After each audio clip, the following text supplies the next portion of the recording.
So hello guys, welcome to my channel. এর video দেখে roast না করে থাকতে পারলাম না। আমি দেখেছি, ঠিক আছে। তো অনেক দিন ধরে ভাবছিলাম কবে একটা রোস্ট করবো একে নিয়ে, কারণ রোস্ট করাটা একে জরুরি। কারণ এর যে হারে ভিডিওগুলো দেখছি, মানে প্রজন্ম খুব খারাপ আছে। এর প্রজন্ম তো খুবই খারাপ, মানে যেভাবে ভাইরাল হচ্ছে।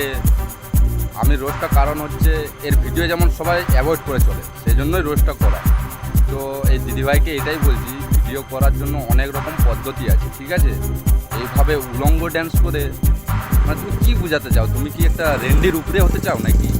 আরে বার ড্যান্সার বার রেন্ডিখানায় সেখানেও ড্যান্স করলে না, একটা সভ্যভাবে ড্যান্স করে। বাজে কাজ করলেও আড়ালে যেয়ে করে। তোমার মতো এরকম সোশ্যাল মিডিয়ায় এসে উলঙ্গ ড্যান্স এরকম কেউ করে না, ঠিক আছে। মানে তুমি কি বোঝাতে চাও? সোশ্যাল মিডিয়ায় এসে টাকা ইনকাম করছো, করো, তোমার শরীর তুমি দেখাও, তাও বলে এইভাবে। এর প্রজন্ম কি আছে? হ্যাঁ, মানে নিজে কি মানে বিশাল ভাবো নাকি এইভাবে ড্যান্স করে উলঙ্গ করে দুধ হেলিয়ে? হ্যাঁ, নেক্সট টাইম যদি এরকম ভিডিও দেখি না, এই ভিডিওটা তোমাকেও ট্যাগ করা হবে। এরপরেও যদি দেখি, প্রত্যেকটা ভিডিও রোস্ট করবো, প্রত্যেকটা ভিডিও। গাইস, তোমরা আমার পাশে থেকো, ঠিক আছে।